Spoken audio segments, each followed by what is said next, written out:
Hello, sports fans. My name is Mark Mortier from Yesterday Sports. You're about to jump into another thrilling sports history moment. But first, let's dive into today's sponsor, just in time for the holiday season. Introducing Art of Words, the brainchild of word artist Dan Duffy from Philadelphia. Dan meticulously crafts stunning images by handwriting relevant words from some of the greatest sports moments in time. These unique, budget-friendly illustrations are the perfect gift, sparking cherished memories and capturing hearts. Choose from city skylines, sports, history, and musicians to find a piece for everyone. And here's the exciting part. For that sports fanatic in your life, gift them a piece of their favorite team or player's history. Art of Words tells a compelling story. Explore collegiate stadiums, each meticulously crafted with every football victory etched in words. Or venture into baseball stadiums, handwritten with every player from the team's illustrious history. Don't wait. Order a print today for yourself and your loved ones this holiday season. Transform your wall into a gallery of captivating art and surprise your family and friends with a print of their own. Use code SHN15 at artofwords.com for a 15% discount on your order in November and December. Visit Art of Words, where words magically transform into stunning art, evoking cherished memories and touching the hearts of those you care about. Again, use the code SHN15 for 15% off at artofwords.com. Hello, everybody, and good morning, good afternoon, good evening. Whenever you're listen to this. One guy here wanted to say welcome back to the show. I know it's been a couple weeks, but hey, sometimes a guy just needs a break. Also, on good news is that, well, I shouldn't say good news for me. And I think you guys are gonna like it too. I'm going to. Over the last 2 weeks, I've thought about this podcast and where I want it to go and where I feel comfortable with and where I'll feel happy with about it as well. So I'm no longer, well, I shouldn't say no longer doing current takes. I'm going to do some current takes still. They're just not going to be weekly current takes. We're going to turn this. I'm going to turn my podcast, or turn the podcast into a sports history podcast. And I'm going to concentrate on the two sports that I love the most: baseball and basketball. Those are the two sports that I love the most. I'm going to do some history pieces on it. We're going to talk about old players, history of leagues, just a whole plethora of things going on, and like compare players, in some debates that are going on, because the thing that I really love to do is to research stats. Like that's why I say I bring the stats so you can state the facts. Like that's where I'm at. I have also had a chance to speak with a sports history network, is what it's the sports history network, and basically it's a group of podcasts that work together to celebrate sports history. I've reached out to them, and I'm going to be doing some, and we had a 40-minute conversation on 40 minutes conversation, and it sounds everything went well, so sounds like I'll be joining that and be able to collaborate with other podcasters on sports history. Now, it's not going to change where you find me. You're still going to be able to listen to me on Spotify, listen to me where you listen to me at. The just difference is that I'll be able to expand what I'm doing here instead of just by myself. I'll be able to expand with a group of people. So, looking forward to that. That's going to be a huge change, but I think it's going to be a great change as well, especially for where I want this podcast to go, what I want to do with it overall. So that's how my week's going. Hope your week is going well. Marvel movies comes out this week. I'm looking forward to Doctor Strange and the Multiverse. I'm a huge Marvel nerd. So that's exciting. I'm actually right now watching all the Marvel movies in timeline order, which has been a lot of fun. So especially when you look at the movies and you're watching them in timeline order, so not how they were released, but how they come along in the timeline, and it's just like, wow, they just made it work so well that it's just that you can watch Captain Marvel and then Iron Man that came out in 2021, and then Iron Man 1, which came out in 2008, and you still get it intertwined even though you watch Captain Marvel first. So it's crazy how well that series is. And like I said, I'm a huge Marvel nerd, so that's one of my things. Thor and Hulk are my two favorite superheroes on that. I mean, well, you really can't call Thor a superhero because he's the Norse god of thunder and lightning, so that's pretty sweet. Thor is just badass. So, all right. Also checked out Sonic 2. That's a great movie. If you need to check that out, it's awesome. Funny thing about Sonic 2 is I took the 15-year-old to it, and we're halfway through it, and I hear this really loud sucking noise out of the corner of my ear, or out of my left side, and there was little kids behind me, and they just kept sucking on the soda that had no soda left, and that's one of my biggest pet peeves because it's the most annoying sound in the world, and I'm sure you can hear it now in your head because I can, and I wanted to just turn around and say, "Here's my soda, kid," not be like an asshole or mean like that, but just one of those things of, here, just stop making the noise, please. I got you, bro. Like that. So we're in the car ride home, and I'm telling my 14-year-old this, and he goes, yeah, that was me. And I'm like, what? Oh my God. Because he knows it's one of my biggest pet peeves. So that's a little bit funny. I about went off on a 7-year-old. Not really went off on a 7-year-old, but it was really my 15-year-old making noise. So that's always fun. Also, streaming a little bit more. Actually got on the stream the last 2 weeks for at least one time. I did it last Friday, or I did it 2 Fridays ago, and then we just did it this past Thursday. So if you get on Twitch, follow me. I've been trying to stream. I like to stream at night, but the problem is that I stream in my living room, and everybody's trying to sleep, and I'm loud. I am the loudest guy ever.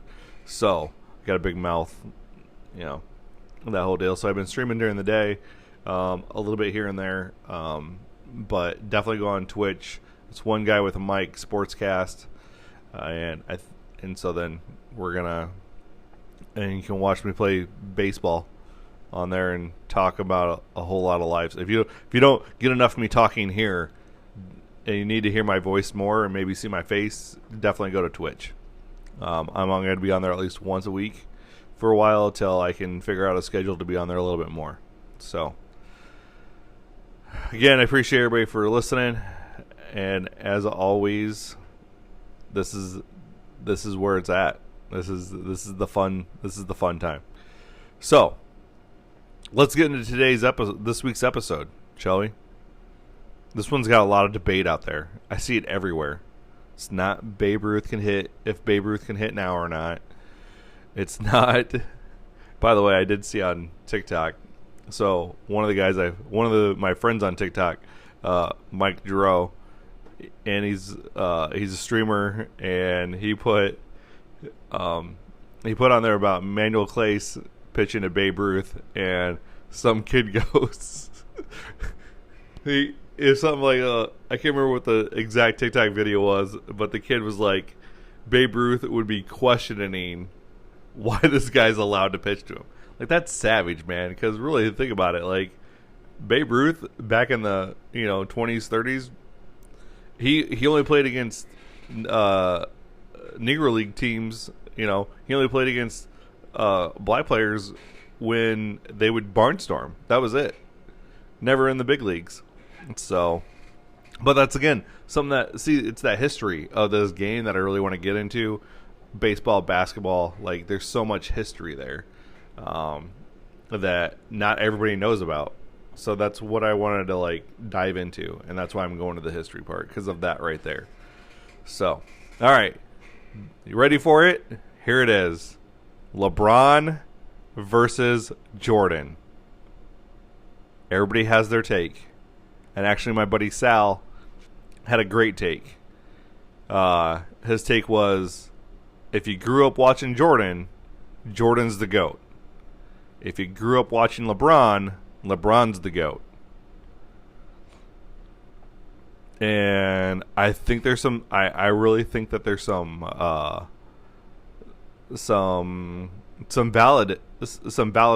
valid point to that.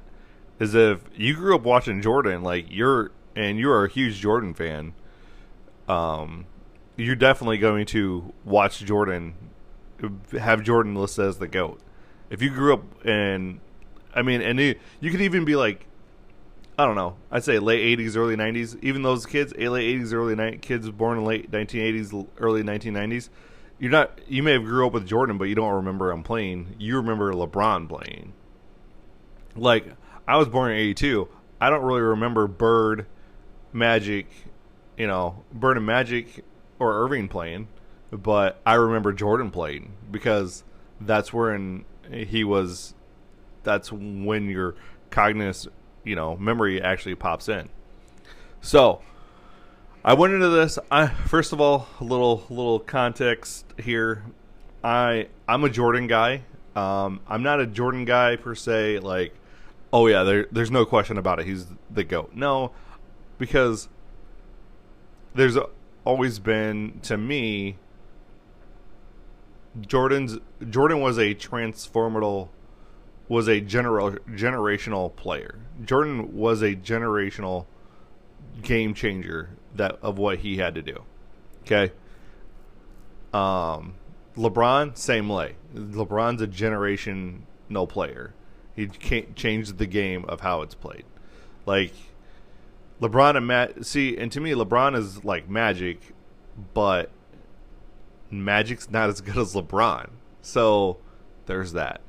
And then again, even as a kid, I wasn't even a Bulls fan of the 90s. Like, everybody's got Bulls posters in their rooms. I had Knicks and Hornets because I was a huge Larry Johnson fan. Like, Larry Johnson's my guy. And that's I always wore number 2 because of Larry Johnson. If I played baseball, I always wanted to be 23 because of Ryan Sandberg, the original 23 of Chicago.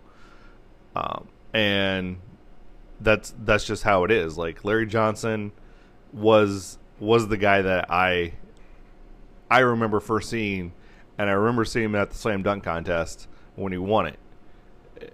That's when I remember Larry Johnson. I also loved the Celtics, and I was even a Clippers fan. Like, I just generally, as a kid, loved basketball, and so I've never been like I have my favorite team. Favorite team is the Clippers.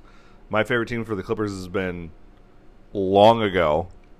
I'm talking about when they had Voorhees or Vaughn. They had Vaughn, and they had Pooh Richardson and right after the Danny Manning era, like drafting Michael Olowokandi #1, Lamar Odom, Darius Miles, Quentin Richardson. Like, that's the Clippers fan I'm from. And I get a lot of people say, "Oh, you're just a Clippers fan because of Lob City." Like, no, like for real. Like, I've been a Clippers fan but since the '90s, man. Like, that's been my team. Yes, I have. I picked the losing teams apparently because I'm a Raiders fan. They haven't won anything since '83. Cubs fan. I spent so many years having losses with the Cubs. It was ridiculous that they finally won one in 2016, and I was just all over again, as you know from my previous podcast. And then you have the Clippers. I'm like, yeah, like, really don't have a hockey team. I mean, I follow like I used to watch hockey, or not really watch hockey. Like, I played NHL '95 on Sega Genesis, and Detroit was my team. It's Stevie Y and Fedorov and Coffee and all those guys right there. I mean, that was my team on NHL '95. So I don't have a team. But so back to the Jordan debate. Like, I bought Jordan shoes as a kid because they're sweet. Like, I love Jordan shoes. I still buy a pair every now and then. Now I have a Jordan backpack. Like, Jordan's a brand. Jordan was the first player to actually get a shoe deal off his name and actually create his own brand. That's what Jordan did. And then then everybody after him wanted their own shoe deal, and they wanted their own shoe after him because that's what you do. Like, that's what you had to be doing. So that's how I see Jordan. And like I said, I wasn't a huge Jordan fan. Like, everybody else could be Jordan. That's fine. I wanted to be. I loved power forwards. Like I said, Larry Johnson's my favorite player. Dennis Rodman. Loved Dennis Rodman. Loved Charles Barkley. I loved the big guys, and I played guard. So there's that. And then you have LeBron. Okay, so on LeBron, he was the chosen one out of high school, so he has all his media hype behind him. So Jordan didn't have the hype coming into the NBA, right? Jordan didn't have that hype. Jordan won an NCAA championship. He was the freshman on that team. Then he spends 2 more years at UNC. Then he should have been drafted number 2 instead of 3, but Portland's an idiot, so that's whatever. Okay. Then you move on to. So then he gets in the NBA, and he pretty much has to carry the team the first 3 years. He makes the playoffs every single year, but that's because there was 19 teams. I mean, it wasn't that many teams at that time when Jordan came in the league.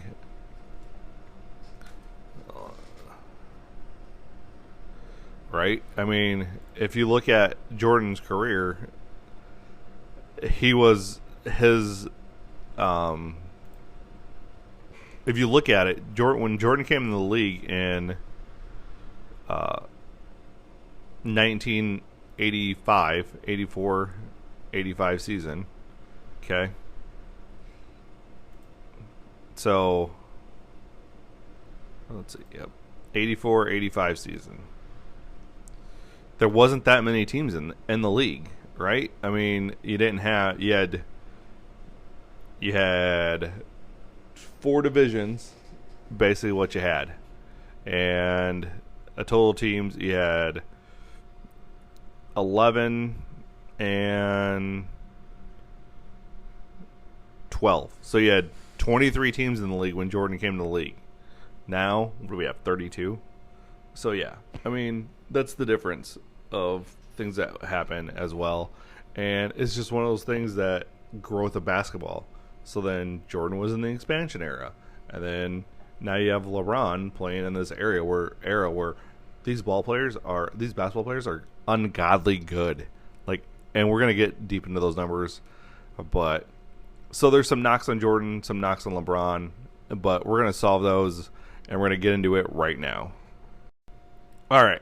So let's do a little rules, because that's going to be argument number one. Well, the rules were different back between Jordan and back in Jordan's era than LeBron's. Okay, so one of the rules that changed in 1992, so it really wouldn't have been that crucial, is that the shot clock is reset only when the ball hits the rim. Up to this point, if the ball either hit the rim or the backboard, the shot clock always reset. So that gives an offensive possession off just a rebound off that backboard more time. So that's a few more shot attempts for Jordan, right? Okay. And then he wasn't a 3-point. Then he had 3 shots award. 94, he had 3 shots award for a foul on a 3-point attempt. 3-point line shortened to 22 for 3 years, and then was moved back to 23.9, except in the corners where it's still 22. Okay, a no charge area was established in 97, and that's it. Okay, so realistically, not a lot. Now in 2001, here's where this is where if Jordan played now, he could score 60. Not true, because back in the 80s and 90s, they had to play man defense. That's all they were allowed was man defense. So if Jordan beat his guy, and you had your offense spaced out far enough, you could easily have an open lane and get to the bucket, okay? And Jordan never initiated contact as well as a player. Neither. So now, in 2001, the illegal defense was eliminated and the zone defense was allowed. And then they instituted the defensive 3-second rule, which prohibits a defensive player from being in the lane without guarding a defensive player. So basically what that means, as long as I'm outside I don't even have to be really guarding a player, as long as if I'm on the weak side, so if I'm in a court and the ball's on the right side, and as the defensive center, I'm on the weak side defense, which means I'm on the opposite side of the court. Okay? If that player, and we're playing a zone defense, if that player gets past the zone, I can then step up and block and stop that. And I don't have to worry about that guy. I don't have to be on that guy over there. So that's a huge thing. And that's why, and zone defense is really one of the reasons why you have more outside shooters now, is because they're cramming the paint and you're not able to get to the paint fast enough, so that way you have to shoot more threes. Okay? Also, when LeBron came in the league, there was 29 teams. There is now 30 teams in the league. And so you have more players. However, that doesn't mean like the competition has dwindled any, because the competition has gotten more fierce. You still have your bottom dwelling teams, but it's not like. So yeah. So let's get those knocks out of the way right now. Okay. Now let's just go down the list. Okay. Finals record: Jordan 6-0, LeBron 4-6. Finals MVP: Jordan 6 times, LeBron's 4 times. All-Stars 14 and 18. Each of them won a Rookie of the Year. MVP: Jordan's got 5, LeBron's got 4. All defensive teams: Jordan's 9, LeBron's 6. So you can't even really say LeBron's bad on defense. They both were on the all rookie team, both on the NBA 75 anniversary team. Scoring champ: Jordan's 10, LeBron's 1. Whatever. Like, we all know Jordan's the most prolific scorer in the NBA, hands down, and that's only because I'm telling you right now. And the proof's in the pudding here is that it's and we're gonna get to that more about LeBron too, because I came into this with an open mind. You know, everybody's like, "Oh, you can't do this because you already favor Jordan." Well, I came in with an open mind, and and I think that's one of the biggest things you have to do, is you have to look at it with an open mind. Okay, they've been a 3-time All-Star MVP. Jordan's got a Defensive Player of the Year in 87, 88. He's led the league in steals 3 times, and LeBron's had led the league in assists once. All-NBA. Jordan was All-NBA 11 out of 15 years, while LeBron was 17 out of 18. Now, this number is a little screwed. But that's what we're going with overall. Career win shares 214 to 249.5. Okay. Highest win share total for 1 year was 21.2 by Jordan and 20.3 by LeBron. Okay. Most 15 plus win share seasons, Jordan had 10 and LeBron had 7. Now, win shares is how many games the team won with you on the. How many games you contributed to the team winning out of the games played. Is pretty much what it is. It's a 1-for-1 thing. In baseball, it's like they got a different mathematic program for that than here. All right, than what basketball does. All right, so the lowest win share total was 3.3. I threw out Jordan's 18-game season. He was a 1-something on that year, but his lowest for a full season would have been 2001, 2002. So basically, I think his last year. And then you got LeBron. No, I think Jordan played one more year. So yeah. Then you got LeBron at 5.1, and that was his rookie year.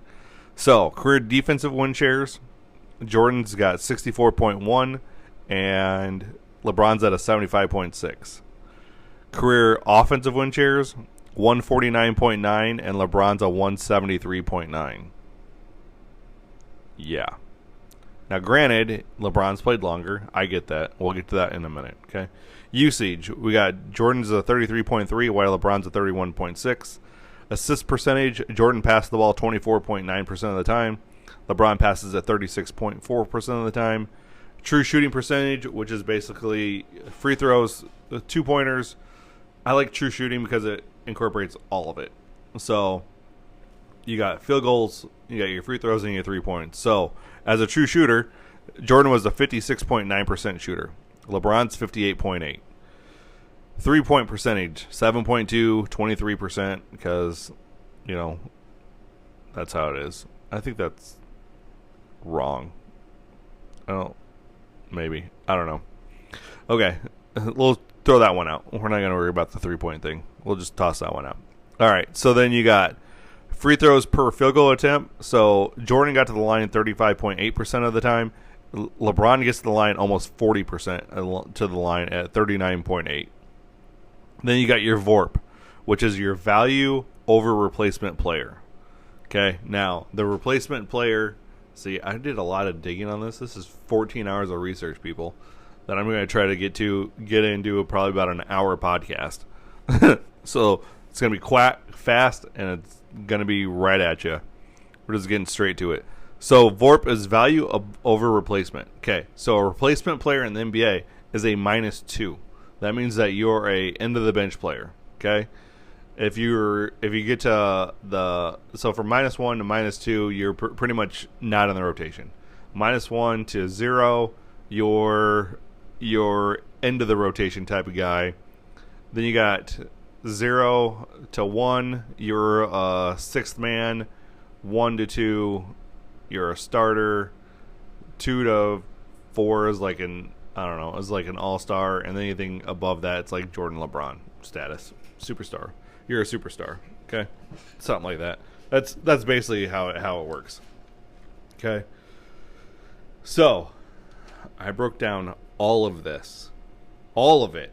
This is crazy. This is just crazy how much I broke down. Okay, so there's argument number one is, argument number one's Jordan's got more rings than LeBron. I'm sorry, but throw the rings out. I don't really care about rings. Well, Jordan's got more finals MVPs than LeBron. Okay, I can live with that. However, you want to know something? Most finals MVPs are awarded to the winner.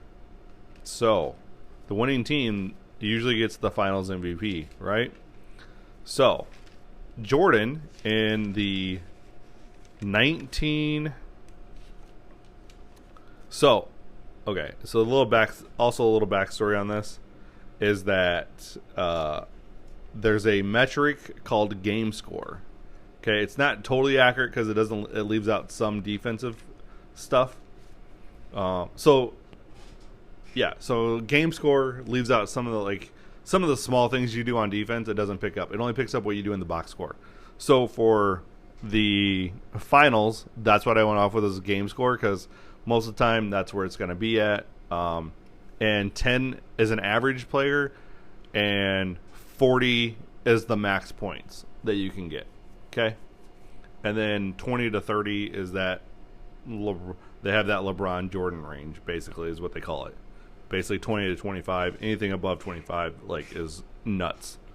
So I used game score, I used VORP, and I used win shares.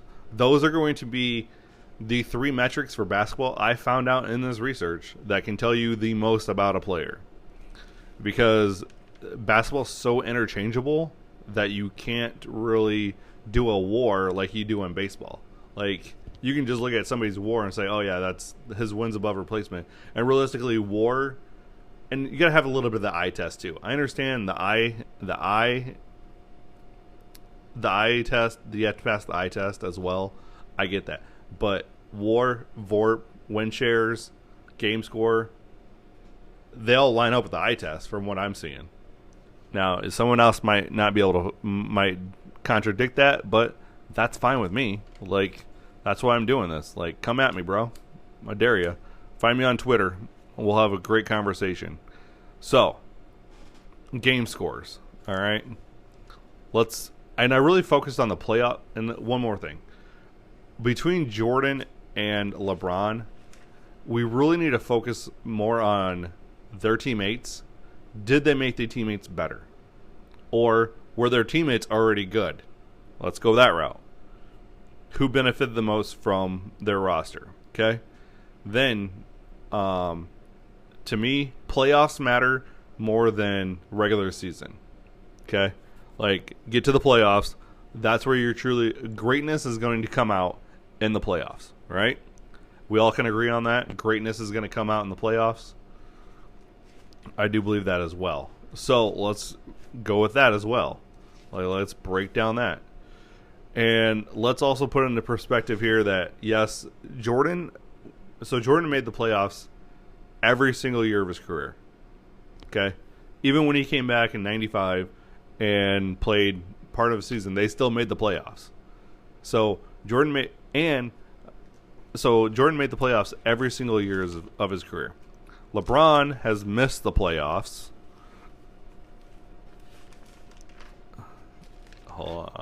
He missed the playoffs in his rookie year, his second year. Then he missed the playoffs again in 2019 and 2022. So LeBron's missed the playoffs 4 times. Okay? Which I don't really think is a knock against him, but we can get into that as well. And that's where, realistically, yeah. So, like, the year that, let's take, for instance, let's go with Jordan's first year, okay? Jordan's first year, he makes the playoffs, okay? The Bulls' record that year is 38-44, okay? In that playoff series against the Bucks, they lost 3-1. Jordan played 2 against 2 All-Stars, Terry Cummings, and Sidney Moncrief, okay? They were the 7th seed. Jordan averaged 29.3, 5.8 rebounds, 8.5 assists, 2.8 steals, and he averaged 1 block. Okay? That was his first playoff series. Now, in the 86 playoffs, this is when Jordan played 18 games, and the team went 9-9 with him in the league, with him on the floor. Okay? The Bulls made the playoffs with a 30-52 record. 30-52 record is what he made the playoffs in 1986. Won against the Celtics, played against 3 All-Stars, Bird, McHale, and Parrish. Now, this is the series that the Celtics basically said, we're going to let Jordan score all the points, and you're still not going to beat us. And they were right, because the Celtics won 3-0, and Jordan averaged 43.7 points a game, is 6.3 rebounds, 5.7 assists, and 2.3 steals and 1.3 blocks. So yeah, so basically that's what happened. Is the Celtics let Jordan do his thing. The 87 playoffs. So the 87 playoffs. Jordan made it as a 40-42. The Celtics did it again. Okay? He played the same 3 All-Stars. Because here's another argument that you have, is that they say, well, Jordan played against all these Hall of Famers and All-Stars. Okay. I get the Hall of Fame issue. However, you can't say LeBron's play who's making the Hall of Fame out of the years LeBron's played, because they're not all done playing yet. Like, that's a problem. So I went off All-Stars. How many All-Stars did you play against? If you played against the same All-Stars every single year, guess what? That counted as one group of All-Stars. Whether you made the All-Stars in 86 and then also made the All-Star team in 87, it's still the same 3 guys that made All-Stars. I'm not counting you twice. Everybody else is going to. I'm not, because they want to boost some stats. Whatever. So, 87 playoffs, Celtics won 3-0. Bulls make the playoffs at a 40-42 record. So, Jordan's first 3 years, he's won 108 games. Okay? Keep that in mind. Then he averaged this series, it was 35-7, 7 rebounds, 6 assists, 2 steals, and 2.3 blocks per game. So, there's that. All right? Then the 88 playoffs, he beat the Cavs, and then he loses to Detroit. In the semifinals, he played against 2 All-Stars that series, Brad Daughtry and Isaiah Thomas. Still averaged, he averaged 45, 5, 4, 2, and 1 against the Cavs, and then 27, 8, 4, and 2 against and 0.6 against the Detroit Pistons. So, yes. So, Jordan, at this point, is scoring a lot of points, and his teams aren't winning games. So, but he has no other help, because his best teammates in those first seasons are...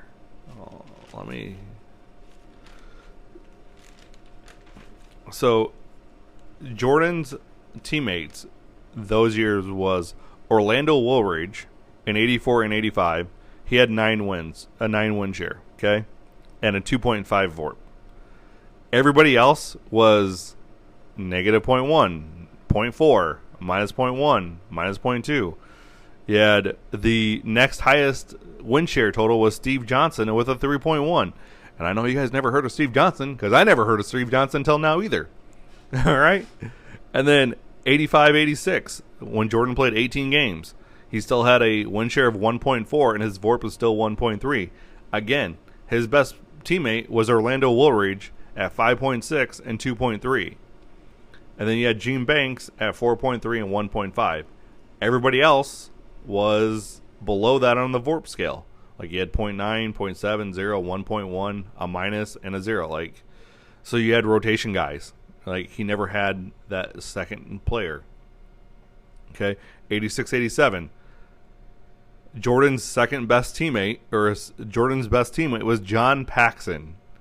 He had a 6 win share and a 0.4 VORP.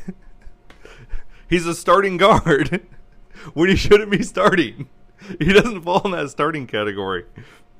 Oh, yeah. Or Dave Corzine at a 0.9 and Banks at a 0.4. Okay? And then in 87-88. So 87-88, they go 50 and 32. Okay? So they go 50 and 32. It's that's when they beat the Cavs, and that's when they lose to Detroit.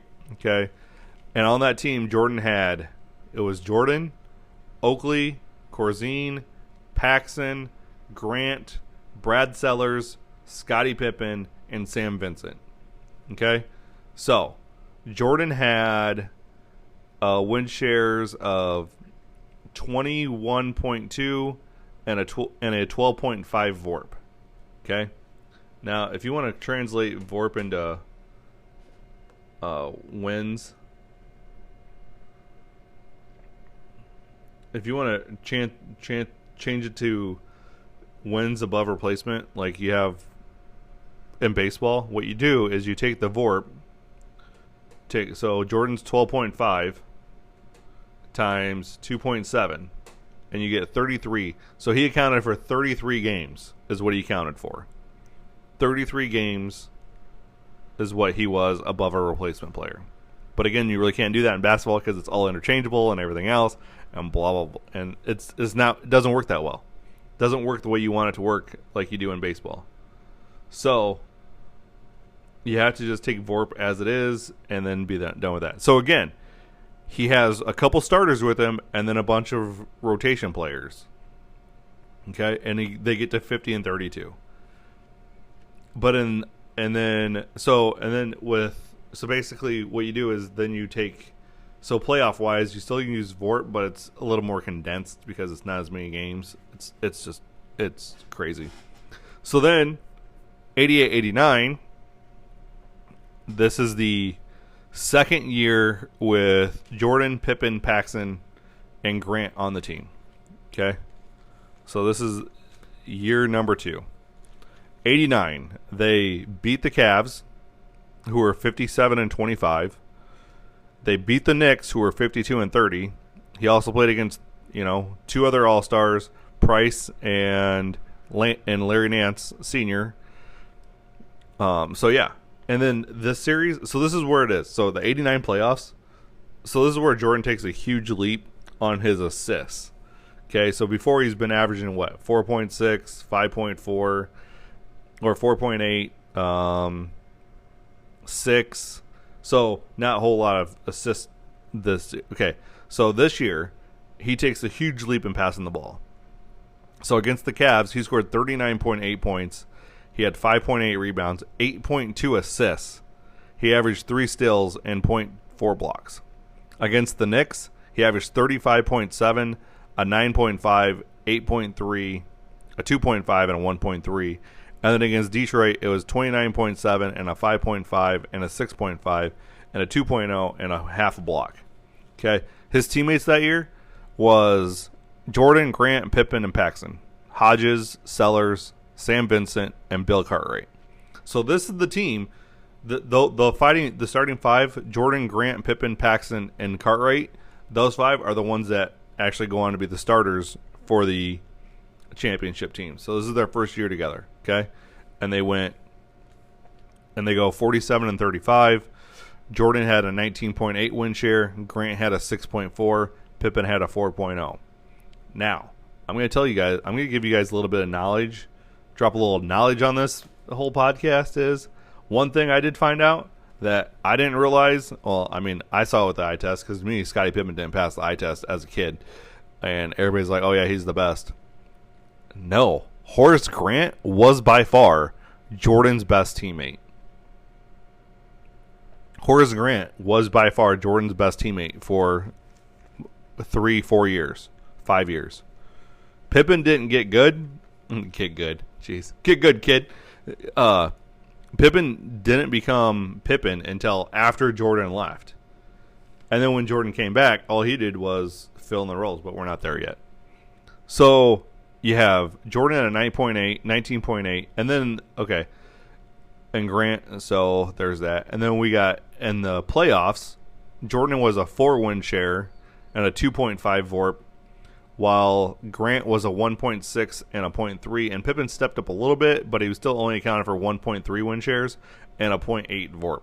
So he still wasn't he was still a starter. They're both starters at that point, and yeah.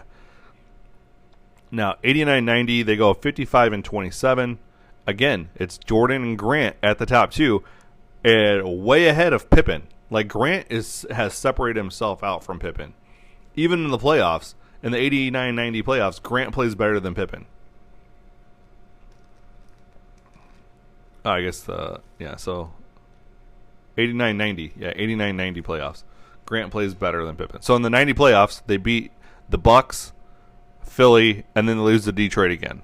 Okay? So So let's see. 85, the Bucks didn't win the championship. 86, Celtics, I think, won the championship that year, and I think they won in 87 as well. 88, Detroit lost to the Lakers. 89, Detroit won. 90, Detroit won. And then 91, so here you get to 91, and Pippen has kind of made the step over Grant, but not much. So you have Jordan with a 20.3 win share. Okay, so this team went 61-21. Now, Jordan had a 20.3 win share. So Jordan's win share is kind of coming down, not a whole lot. I mean, it's still around the 20 range, so he's still your best player in the regular season. And then you got Pippen and Grant, and then it's a huge fall off from there with Paxson and Cartwright. But at this point, Paxson is a 1.1 VORP, so he's actually a starter now. Grant's a 3.1, Pippen's a 5.9. So you got all-star. So basically, you have all-star potential with both of those guys, and then you got Jordan, who's a 10.8 VORP, just outstanding. So, and then they beat the Knicks, which won 39 games that year. Jordan had 29, 4, 6. So, and even, in the 90 playoffs, Jordan averaged 36, 43, and 32 for points. And he had 7, 7, and 6 assists. So, again, he's averaging a 30-plus points. So, at this point, Jordan still is doing it all and lifting his teammates as well. As you can tell by Scottie Pippen's getting better. Okay? So, Jordan brought Pippen along. Grant was already good. Like, Grant came into the league busting. So then you got the 91 playoffs. They beat the Lakers. Jordan averaged 31.2, 6.6, 11.4 assists that year. 11.4 assists. Okay? Just remember that. Like, y'all say Jordan doesn't pass the ball. Clearly, Jordan passes the ball in the playoffs. He may not pass the ball a lot in the regular season, but he's definitely passing the ball in the playoffs. 92, he just comes out and scores and murders people. Jordan murdered people. And this is also the first year that Scottie Pippen made a all-star as well. Or I guess it's not the first time. It's the second time that Pippen's made all-star as well. So then Jordan comes out against Miami with a 45-9-6 line, 9.7 rebounds, 6.7 assists, averaged 45 points. Like, yeah. You got the Knicks, 31.3, 5.7, 4.3. He pretty much took, didn't pass the ball. But if you look at the 91 and the 92 playoffs, okay, you have 91 and 92. Grant is still the second best player on the team. Okay, Grant in 91 and 92 is the second best player on the team. All right, and Jordan made those. It was just crazy of how they did that. So like Jordan was a 4.1 win share, 3.3, and Pippen was Grant was 3.3, and Pippen was a 3.1. So Jordan, Grant, and Pippen was a three-headed monster. So that's where Jordan's got the better teammates. Because even in 92-93, you got Jordan 17.2, 9.1, and even like their VORP. I mean, Pippen's best VORP in the playoffs was 91-92 at a 2.0. He never topped a 2 in the playoffs ever again. Okay. Horace Grant is very underrated. Very underrated. And he was constantly in that 1 to 2 range in the playoffs where you want him to be. Like, Horace Grant is by far one of the most underrated basketball players ever that I'm for what he did. Okay, so then 92-93. So 92-93, they play the Suns. Okay, and we're going to get to some game scores here. Well, we'll talk about this one. And about, let's see, I gotta find it. Sorry, I got all right, right here it is. So the 92-93 Suns Bull Series. Okay. Jordan just goes off in that series. He has a 29.6 game score. It's the highest of his career. Previously, it was 29.4. Okay. Pippen was a 15.6, Grant a 12.8, and 11.2. So, like, Pippen showed up at times in the finals. Those first three finals, Pippen showed up. Sorry. Because against the Lakers, he was a 17.5 game score. So, yeah. So, Pippen showed up in the finals 3 straight years. But that Bulls-Blazers series, yeah. I know I'm jumping around a lot here. My ADD's kicking in a little bit. So, it was the 90. So, basically, the Bulls don't get the first 3 championships without Jordan. Okay? Because he had game scores of 29.4, 25.8, and 29.6. So, basically, the offense and everything went through Jordan that time. So, this is going to be all pre-baseball,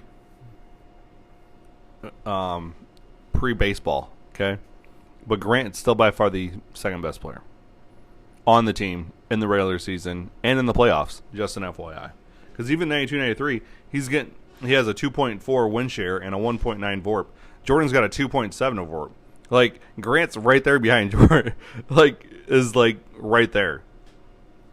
All right, now, everybody talks about what the Bulls did after Jordan left for baseball. Okay, here's the deal.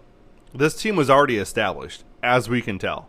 Like, if you take Jordan out of the equation, Pippen steps up a little bit more, Grant steps up a little bit more, and do they make a run into the finals like they did? No, they don't. This team doesn't make the finals without Jordan. Those first 3 years. End of story. Okay? So, 93-94, Jordan leaves to go play baseball. Dad passed away. Sad time in his life. Goes and plays baseball. Pippen comes over. He's like, I'm the guy. Well, you're not that great of a guy because your 11.2 win shares and your 6.8 VORP is not much different than what you had any other time in your career. So he really didn't step up that much. So he's still playing.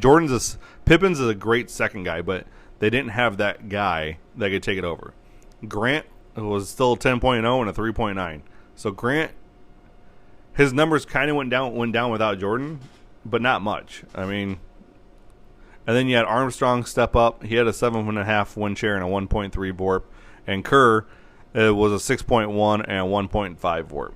So you had 4 guys that, are there. So then, but in the playoffs, this is where they shrink again. They weren't, again, they're not playoff because you got a 1.2 and a 0.7, a 1.7 and a 0.7. Like, yeah, that team made it to the second round and lost. Like, that's where that should-have team would have won. The previous 3 teams without Jordan would have done the same thing. Then you got the 94-95 Bulls. Pippen still playing Pippen things, 11.8 and a 7 point. Like, that's solid.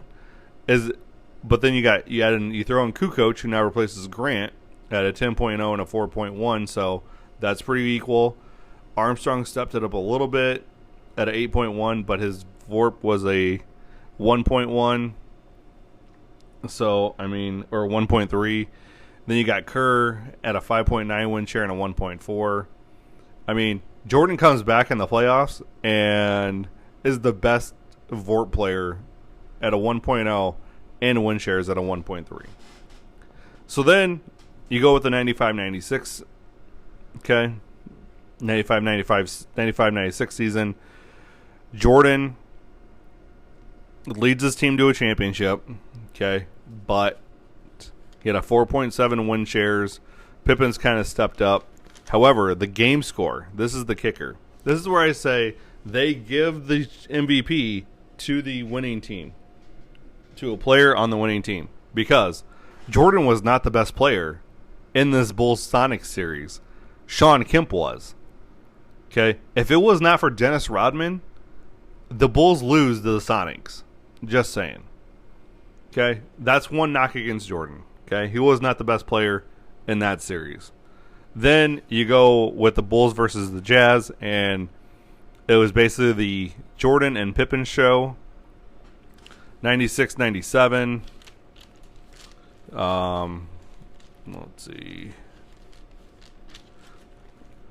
So, oops. Doobie-doo. Yeah, so 96-97.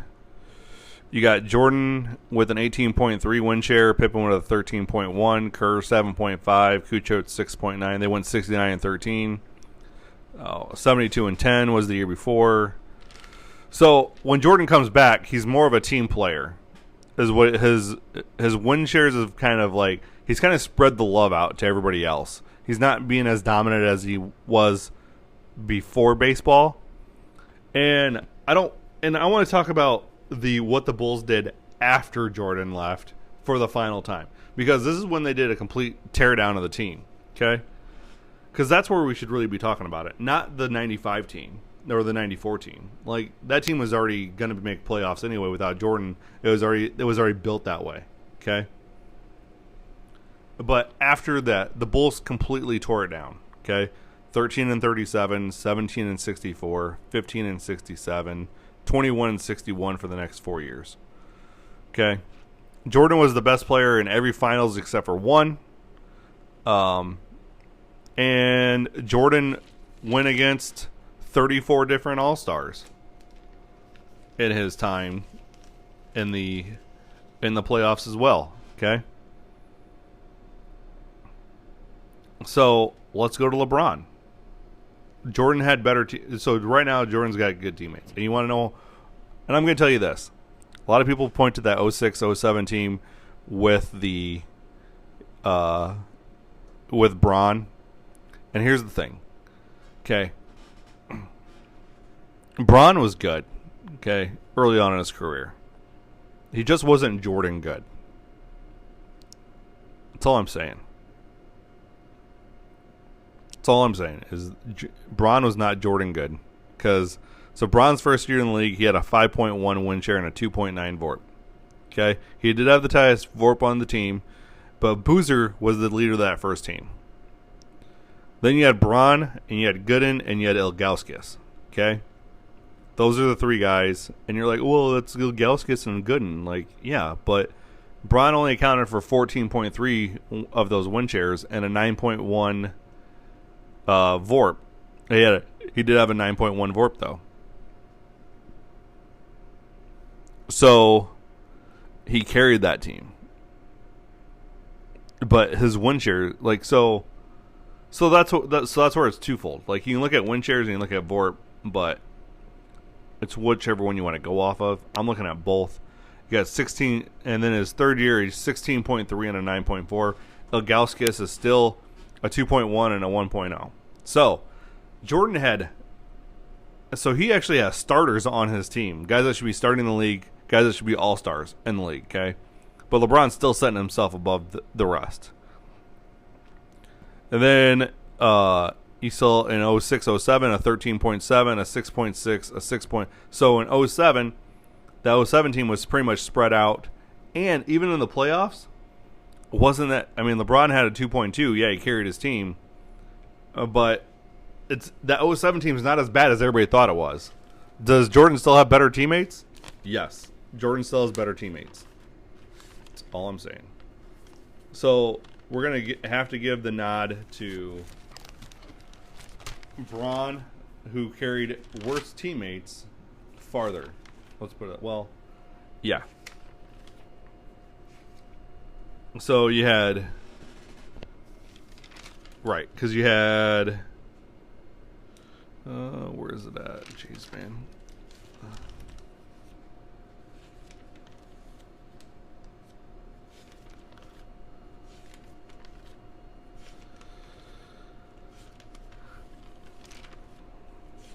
Yeah, so you definitely had Bron with the better teammates. Oops, there we go. Because Jordan's worst teammates, I mean, I wouldn't even say Bron had better teammates. I would just say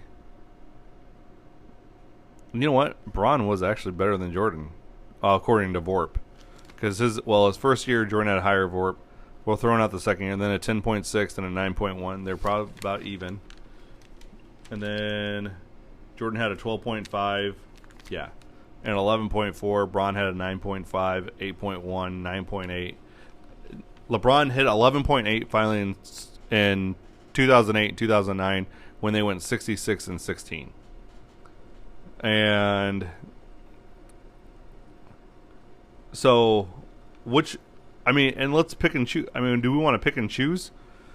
Because, yeah, you can say that 017 was one of the most horrible teams ever, but they went 50 and 32 that year. And if you look at, you want to take LeBron's or Jordan's 47 and 35 year, he had an 11.4 VORP.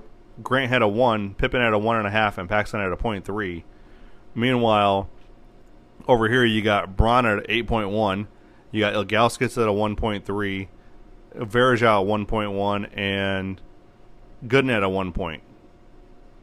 So, yeah, like, all starters. I mean, yeah, so I guess their teammates, when they started really winning, kind of equal out, is what it really does.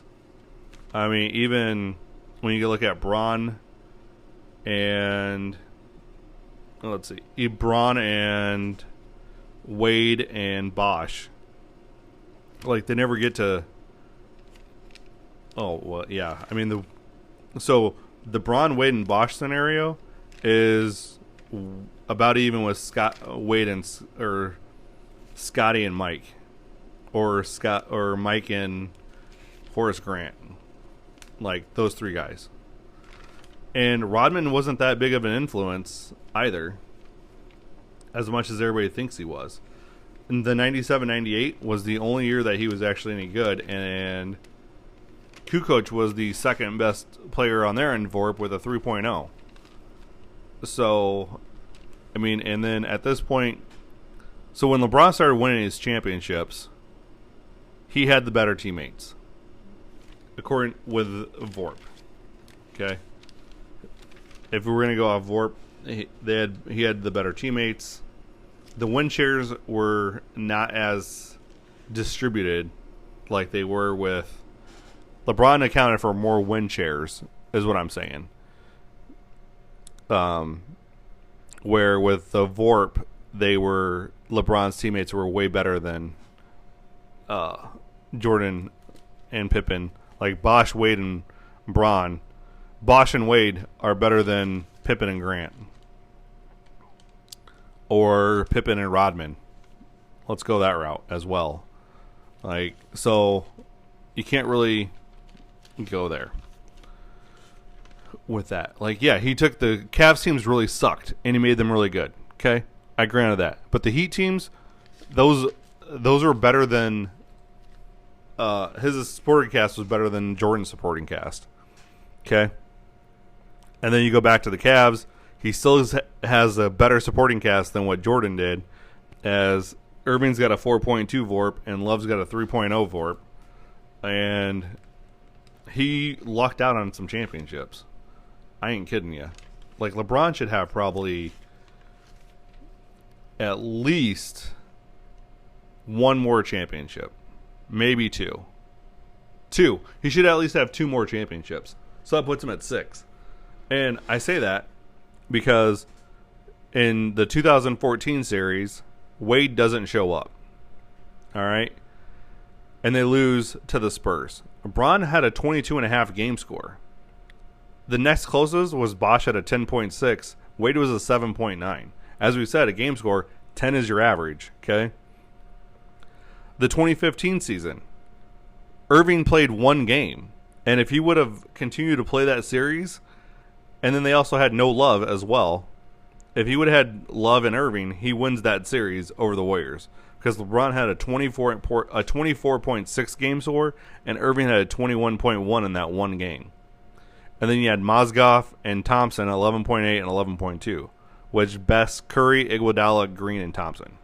So that's why I say there's at least two more championships. Okay? 2016, they obviously win. They actually had the two best players in that series with Bron and Irving. The Cavs losing to the Warriors in 17. You got Bron with a 29.6 game score and Durant a 30.3.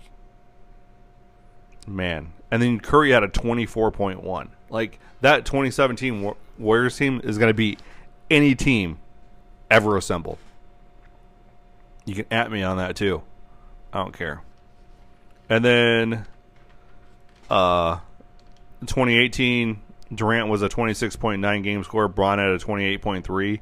But then they still had Curry, Green, and Thompson. Meanwhile, Bron stuck with Love, Nance, and Smith. So LeBron has done more with less when he's on the Cavs and done more with more when he was on the Heat. Let's put it that way. Okay. And so far, LeBron has faced better competition. Okay. Like, by far. Like, I'll give you the game scores. Here's the game scores of the finals. That's, like I said, that's what I'm basing this off of, is playoffs. Your personal accomplishments in the regular season doesn't mean squat to me, because everybody can. I mean, if we want to do that, then let's throw George Gervin, Bernard King, Pete Maravich all out there as the greatest player of all time. We know they're not. Okay. So, Bron had to go against a 30.3 Durant, a 24.1 Curry, a 10.1 game score Thompson, and a 9.5 Green. Then he had to follow it up again the next year with a 26.9 Durant, a 20.1 Curry, a 13.7 Green, and a 9.6 Thompson. Then when he won against the Heat, he had to go against a 27.7 Butler. So, and he won that one. So again, LeBron's never been hasn't been the best player in his first series his first finals with the Cavs. He only had a 10.6, and Gooden was a 9.0. Like I said, that team, that 07 team was very solid. Was a more solid team than everybody thinks. Okay, and then so he wasn't the best player there because Parker had a 16.2, Duncan was a 5.3 or a 15.3, and Ginobili was 11.6. The Cavs were just overwhelmed. The 2011 Heat, you got Bron at a 13.7. Wade was a 22.7. So Wade showed up that Bron didn't. Bosch was a 10.9. Okay, that's another thing I found out is Bosch is like good. Bosch has just never been great. So I guess that kind of waters things down too. So then you have Dirk at a 16.6. Jason Terry at a 13.4, Chandler at 11, and Marion at a 10. So the top four players versus these top four players, it's very equal. However, the Mavs came out on top. That's how that works out. Then you have the 2012 Heat. You got James at a 23.6, Wade at a 16.4, Bosch at 11.9. Battier showed up with a 9.3. Meanwhile, Durant and Westbrook were at 20.7 and 18.9. So he's playing two of the best players. The Thunder just didn't have any help. And that's not a knock against LeBron. Like, Thunder made the championship that year, even though it was a shortened season. Then you got the Spurs Heat. Bron's the best player again. Obviously, they win. Wade's a 14.9. Bosch is a 12.1. So, like I said, those Heat teams are very similar to the Jordan Bulls teams. Okay? Because you got Jordan with a 29 and a 17 for Pippen and a 13 for Grant. And then you got Paxson at a 12. So Paxson showed up at that playoffs in 99-1. So, yeah. So, that's... Yeah. Because Jordan only had one... Out of the top three players, there was only one finals series where Jordan had somebody under 10. And that was Tony Kukoc in 96-97 at a 6.7. That was their third best player. Okay, but they were going against Malone and Stockton, and Jordan by far was the better player, and Pippen was too, against Stockton, anyways. So yeah, right. Jordan never faced anybody like what LeBron has. I mean, so like if you compare the 11 Mavs to you can compare the 11 Mavs to basically the 92 Trailblazers. You can compare that Thunder team to the 91 Lakers. You can compare that Spurs team to, I don't know, the Jazz.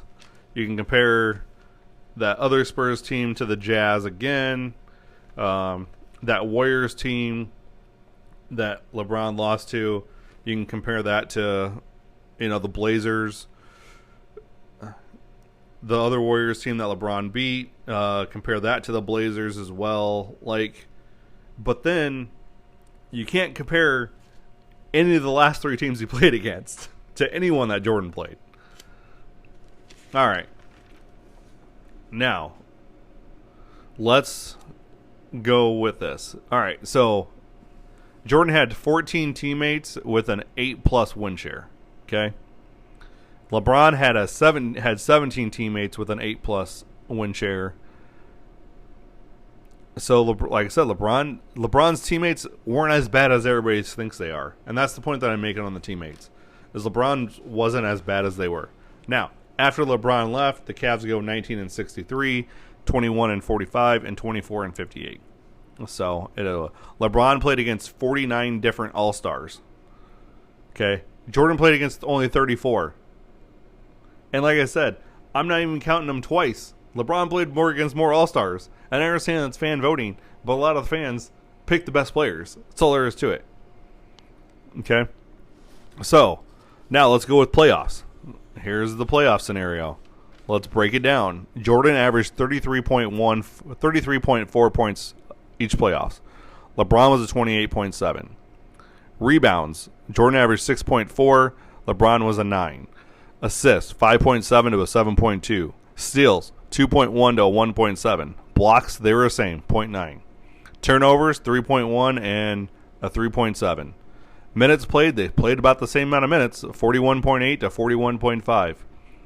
They shot about the same on field goal percentage at 48.7 and 49.4. 3-point percentage is still 33 and 33.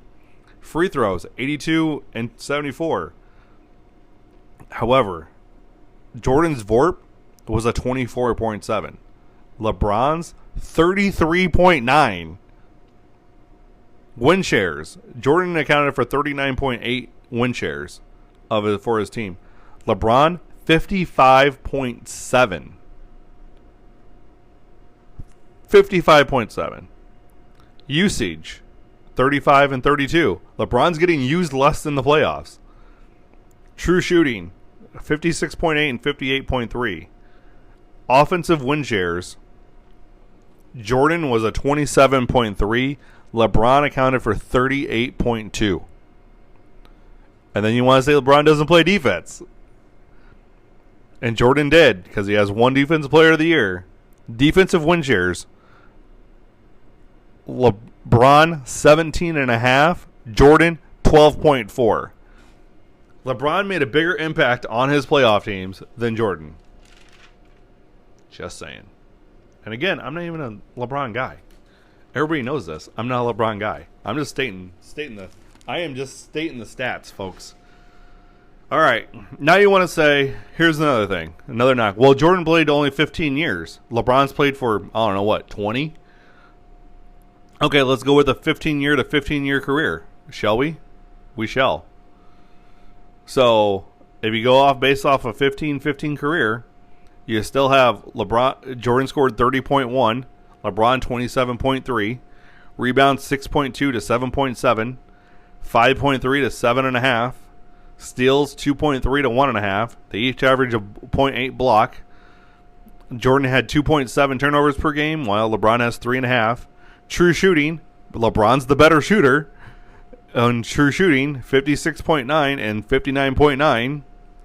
3 points better than Jordan, which equates probably to one extra, probably equates to at least one extra bucket somewhere. Usage, Jordan was used 33.3% of the time. LeBron 31.8. Win shares, 214 for Jordan, 213.9 to Bron. Very close. They each have, for a 15-year career, they have the same win shares. Now, the 15-year career I took out was LeBron's first 3 years. Right? Yeah, his first 3 years. So LeBron's been in the league for 18 years. Going to be 19. Okay? VORP. Again, VORP is the one constant here. Jordan had a 116.1 VORP. LeBron, a 121.1 VORP. So even on a 15-year career basis, Bron's value above replacement is more than Jordan. What is that? 10 wins above Jordan. Oh my gosh. My mind is blown, people. Like, you have no idea how much my mind is freaking blown right now after doing all this info. I got nothing else. I mean, I have absolutely zero else. If you want to throw at me, I got about 22 pages worth of info here that I did. Okay? On teammates, on everything.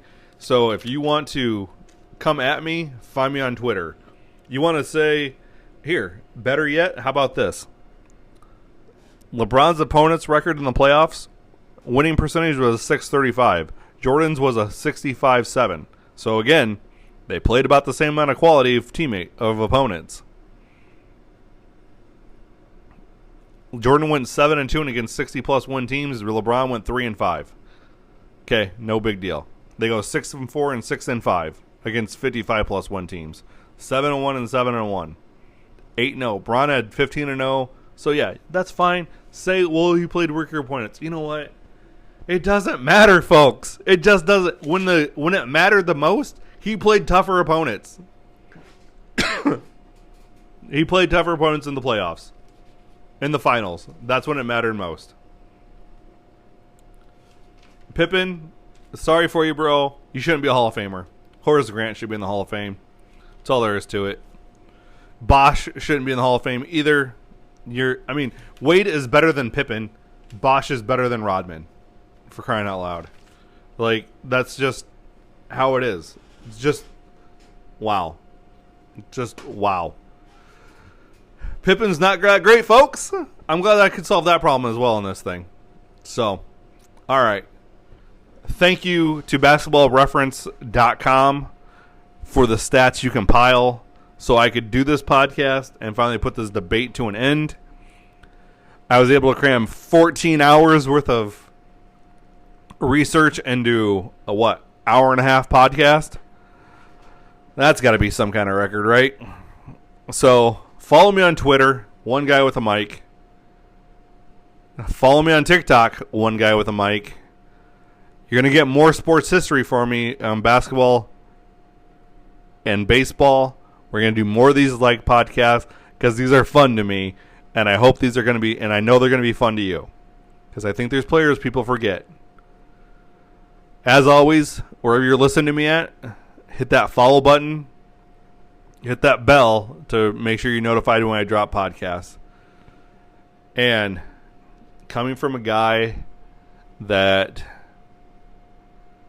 really dislikes LeBron James. LeBron James is the GOAT. Enough said. The facts, the stats state the facts. LeBron's the GOAT. No matter what you think anymore. Whatever you think is done. It's over. Since they both play two separate positions, guess what? I'm taking them on my team, though. I'm going to have Jordan as my shooting guard, and I'm going to have LeBron run small forward or the point forward because I know he's going to get Jordan the ball. Like, he's going to... So, yeah. But, and you guys want to talk about clutch. They're about the same. I didn't get that stat all the way out, but I know they're about the same. It's only a few extra things different. It's not that big of a deal. Like if you're talking about 1 or 2 points, it's not that huge. I'm telling you. So LeBron's the GOAT. End of discussion. And if your friends want to argue you still that Jordan's the GOAT, tell them to come listen to an hour and a half podcast of how I break down everything. I'm out. Have a great day. Deuces. Hey there, sports history fan. This is Arnie Chapman, aka the Football History Dude, and I wanted to thank you for stopping by to listen to another episode here on the Sports History Network. Our podcasters are passionate about uncovering and sharing sports stories from yesteryear. And if you didn't know it already, we have over 30 shows across the network covering all sorts of sports history topics. In fact, here's a glimpse into one of our awesome podcasts here on the network. The Pigskin Tales podcast is all about the lesser-known pro football players. Yes, there are stories about the ones we know, like Brad Tarkenton and Harold Red Grange.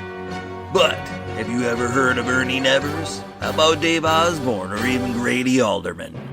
These men created their own path to the NFL. How did they do it? Listen to the Pigskin Tales podcast, now streaming on your favorite music platform. Go to pigskintales.com. How about that? I bet you're super hyped to go listen to that new podcast, right? Well, to learn about this show and all the other podcasts on the network, head over to sportshistorynetwork.com/podcasts. Again, that's sportshistorynetwork.com/podcasts. Head over there today to find your next favorite sports history podcast.